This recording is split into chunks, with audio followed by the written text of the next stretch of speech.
తాకట్టులో ఉన్న బంగారాన్ని విడిపించి ఆ రోజు ఆన్లైన్ రేటుకే మేము కొంటాం. Sharma gold company. వాగర్థావివ సంపృక్తౌ వాగర్థ ప్రతిపత్తయే జగతః పితరౌ వందే పార్వతీ పరమేశ్వరౌ. సదాశివ సమారంభాం శంకరాచార్య మధ్యమాం అస్మదాచార్య పర్యంతం వందే గురు పరంపరాం. ఆదిత్యాయ చ సోమాయ మంగళాయ బుధాయ చ గురు శుక్ర శనిభ్యశ్చ రాహవే కేతవే నమః. శృంగేరి జగద్గురు పీఠాధిపతులకి కంచి పీఠాధిపతులకి నమస్కారములు తెలియచేసుకుంటూ కార్యక్రమాన్ని ప్రారంభిద్దాం. ఇక ఈ నవంబర్ మాసంలో 16వ తారీఖు నుంచి 30వ తారీఖు వరకు సింహరాశి వారికి మంచి చెడు ఏ విధంగా ఉండబోతుందో తెలుసుకునే ముందు గ్రహ సంచారం తెలుసుకుందాం. రాశి నుంచి 2వ ఇంట కేతువు, 4వ ఇంట రవి బుధుడు, 5వ ఇంట శుక్రుడు, ఈ 7వ ఇంట శని భగవానుడు, 8వ ఇంట రాహువు, 10వ ఇంట గురువు, 12వ ఇంట కుజుడు. వెరసి చూసుకున్నట్లయితే ఈ యొక్క సింహరాశి వారికి ఈ 16 నుంచి 30 తారీఖు ఉన్నటువంటి గ్రహాల యొక్క స్థితిగతులను బట్టి రవి ప్రభావము, అలాగే శని ప్రభావము, రాహు ప్రభావము, కుజ ప్రభావము, వెరసి ఈ 4 గ్రహాల యొక్క ప్రభావము చేత కొన్ని ఇబ్బందికర పరిస్థితులు అనేటువంటివి ఉంటాయి. జాగ్రత్తలు పాటించండి. ఎటువంటి ఇబ్బందికర పరిస్థితులు అంటే ఈ యొక్క సంబంధించినటువంటి 15 రోజుల పాటు సమస్యలుగా ఉంటాయంటే అదృష్టం ఏంటంటే ఈ 15 రోజుల్లో 9 రోజులు శుభదినాలుగా చెప్పవచ్చు. కేవలం 6 దినాలు మాత్రమే ఈ యొక్క రవి శని రాహు కుజగ్రహాల ప్రభావం చేత పీడింపబడతారు. ఈ 6 రోజులు చాడండి మనిషి ఇబ్బందికర పరిస్థితిలో ఉండడానికి. కాబట్టి ఈ గ్రహాల యొక్క అనుగ్రహం కనుక పొందినట్లయితే మంచి జరుగుతుంది. ఇక గమనించాల్సినటువంటి అంశం ఏంటనంటే ఏ రకమైనటువంటి ఇబ్బందులు ఎదుర్కొంటారు. ముఖ్యంగా ప్రభుత్వ రంగంలో ఉన్నటువంటి ఉద్యోగస్తులు జాగ్రత్తలు పాటించండి. బదిలీలకు సంబంధించిన ప్రయత్నాలు కష్టతరంతో పూర్తి అవుతాయి. నూతన ఉద్యోగం కోసం ప్రయత్నం చేసేవాళ్ళు కాస్త సంయమనం పాటించండి, మంచి జరుగుతుంది. ఇక ప్రభుత్వ కాంట్రాక్టులకి ఆశించిన మేర డబ్బులు రికవరీ కాకపోవడం కాస్త ఇబ్బందిగా మారుతుంది. ఇక అన్నిటికంటే భాగస్వాములు లేదా జీవిత భాగస్వాముల మధ్య కొంత అవగాహన లోపం, సర్దుబాటు కావడానికి కొంత టైం పడుతుంది. అవగాహన లోపాలు అనేటివి ఉంటాయి. ఇక ఆరోగ్యం పట్ల శ్రద్ధ వహించాల్సినటువంటి పరిస్థితి, ముఖ్యంగా ఏ పని చేయాలనుకున్నప్పటికీ కూడా ఆ పనులలో మీకు సజావుగా సాగకుండా అవరోధాలు కలుగుతూ ఉండడం, మనశ్శాంతి లేకపోవడం అనేటువంటిదే ఎక్కువగా గోచరమవుతుంది. ఇక గమనించుకున్నట్లయితే వివాహం కావాల్సిన అబ్బాయిలకి అమ్మాయిలకి చక్కగా వివాహం జరిగి తీరుతుంది. మీ యొక్క వాక్కుకి విలువ పెరుగుతుంది. తద్వారా మీరు సంఘంలో మంచి పేరు ప్రతిష్టలు పొందుతారని చెప్పవచ్చు. ఇక రియల్ ఎస్టేట్ రంగంలో ఉన్నటువంటి వ్యాపారస్తులు, ఏజెంట్లు, అలాగే రైతులు, అలాగే ఎలక్ట్రానిక్స్ అండ్ ఎలక్ట్రికల్ రంగంలో ఉన్నవాళ్ళు, మైనింగ్ వ్యాపారస్తులు, మైనింగ్ రంగంలో ఉన్నవాళ్ళు, ముఖ్యంగా లాయర్లు, ఈ సంబంధించినటువంటి వృత్తుల్లో ఉన్నటువంటి వారికి కొన్ని ఇబ్బందికర పరిస్థితులు అనేటువంటివి ఉంటాయి. ఎక్కువగా అత్యాశకు పోయి మీరు భంగపాటు గురి కాక తప్పదు. కాబట్టి అత్యాశకు లోను కాకండి, ఎక్కువగా ఊహించుకోకండి మీకు మీరే. ఎందుకంటే అతి ఆత్మవిశ్వాసం కొంత చేటు అనేటువంటి విషయాన్ని గమనించుకోవాలి.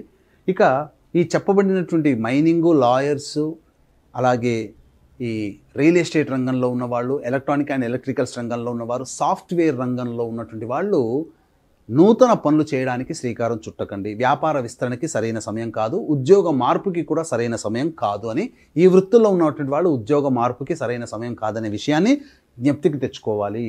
ఇక ఎఫ్ఎంసీజీ రంగంలో ఉన్నటువంటి వాళ్ళు, ఎడ్యుకేషనల్ బిజినెస్లో, జ్యువెలరీ రంగంలో, రెస్టారెంట్ అండ్ హోటల్ బిజినెస్లో, అలాగే ఈ సంబంధించినటువంటి ఫుడ్ ప్రోడక్ట్స్లో, అలాగే జనరల్ స్టోర్స్, సూపర్ మార్కెట్ రంగంలో ఉన్నటువంటి వారికి ఆశాజనకమైనటువంటి ఫలితాలు గోచరమవుతాయి. ఈ చెప్పినటువంటి రంగంలో వ్యాపార విస్తరణకి లేదా నూతన బ్రాంచులు ఏర్పాటు చేయడానికి అనుకూలమైనటువంటి సమయముగా చెప్పవచ్చు. ఇక విదేశీ యానము, విదేశీ విద్యకు సంబంధించిన ప్రయత్నాలన్నీ కూడాను కాస్త ఇబ్బందులతో పూర్తి అవుతాయి. అనుకున్న మేర సమయానికి అనుకున్నటువంటి కళాశాలలో ప్రవేశం లభించక కొంత ఇబ్బందికర పరిస్థితులు అనేటువంటివి ఉంటాయి.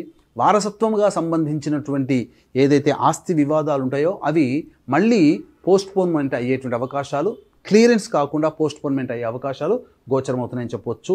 ఏ తర్వాత చెప్పొచ్చేది ఏమిటంటే మంచి రోజులు ఉన్నాయి కానీ గ్రహాల యొక్క అనుగ్రహం లేదు. కాబట్టి గ్రహ అనుగ్రహం అందరికీ అందించాలనేటువంటి ఒక సదుద్దేశంతో ఈ కార్తీక పౌర్ణమి సందర్భంగా నవంబర్ 15వ తారీఖు రోజున త్రిపురాసురులని పరమేశ్వరుడు సంహరించిన క్షేత్రం త్రిపురాంతకంలో జాతకరీత్యా కలుగు విద్య, వివాహ, ఉద్యోగ, దాంపత్య, సంతాన, అనారోగ్య సమస్యల నివారణకి మరియు వృషభ, మిథున, కర్కాటక, సింహత్తుల వృశ్చిక మకర కుంభమీన రాశిలో జన్మించిన వారికి శనిదోష పరిహారార్థమై సర్వదోష నివారణ పూజల హోమాలు పర్ హెడ్ 1500 రూపాయలకి చేయించడం జరుగుతుంది.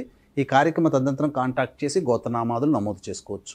అలాగే ఈ కార్తీక మాసం ఆఖరి సోమవారం సందర్భంగా నవంబర్ 25వ తారీఖు రోజున ఆఖరి కార్తీక సోమవారం మరియు పితృనక్షత్రం ఉత్తర నక్షత్రం కలిసి ఉన్నటువంటి కారణం చేత తండ్రి వైపు 6 తరాలు తల్లి వైపు 3 తరాల్లో ఏవైనా దుర్మరణాలు కనుక ఉన్నట్లయితే అది పితృదోషంగా చెప్పబడి ఉంటుంది. ఈ పితృదోష ప్రభావం వలన అనుకున్నటువంటి పనులు ఏవి పూర్తి కావు, పిల్లలకు పెళ్ళిళ్ళు, సంతానం కలగదు, ప్రతిదీ నిరాశాజనకంగా ఉంటుంది, అన్ని అవకాశాలు నోటిదాకా వచ్చి వెనక్కి వెళ్ళిపోతుంటాయి. కాబట్టి ఇటువంటి సమస్యల పరిహారార్థమై నవంబర్ 25వ తారీఖు రోజున పితృదోష నివారణ పూజలు హోమాలు జరిపించడం జరుగుతుంది. వాటి వివరాలు కార్యక్రమ తదనంతరం కాంటాక్ట్ చేసి తెలుసుకోవచ్చు.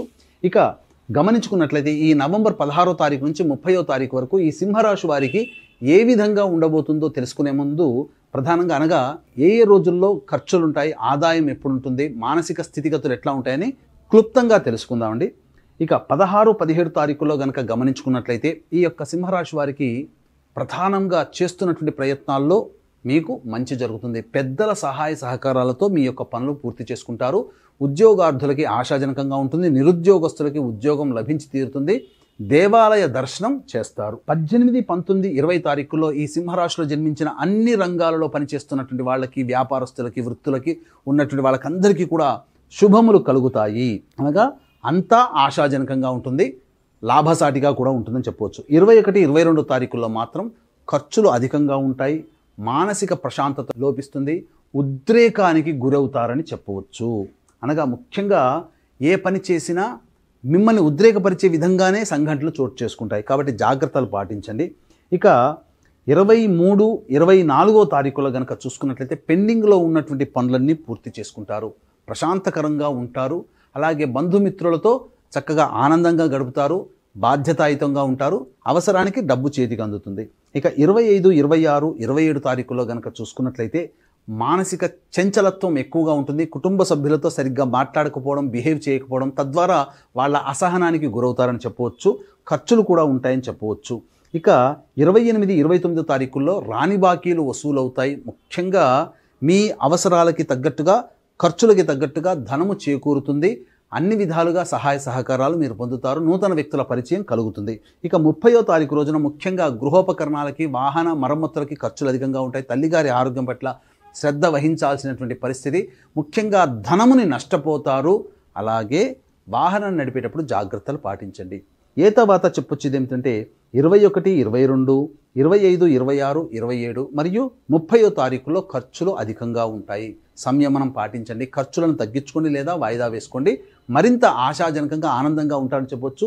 ఇట్టి సింహరాశిలో జన్మించినటువంటి వారు మీకు గోచారరీత్యా కలిగే సమస్యల పరిష్కారం కోసం ప్రతిరోజు కాలభైరవాష్టక పారాయణము మరియు చంద్రశేఖరాష్టక పారాయణం రోజుకి 3 సార్లు పఠించండి. ఆనందంగా ఉంటారని చెప్పొచ్చు. ఇప్పుడు చెప్పినటువంటి శుభ అశుభాలకి భిన్నంగా మీ యొక్క జీవితం ఉన్నది అని అంటే మీ యొక్క జన్మ జాతక రీత్యా నడిచేటువంటి గ్రహాల స్థితిగతుల ప్రభావం కావున దగ్గరలోని మంచి ఉపాసనా పరులైనటువంటి పండితులని సంప్రదించి వారి సలహాలు సూచనలు పాటించినట్లయితే మరింత మెరుగైన జీవితాన్ని పొందుతారని ఆశిస్తూ సర్వం శ్రీ ఉమామహేశ్వర పరబ్రహ్మార్పణమస్తు.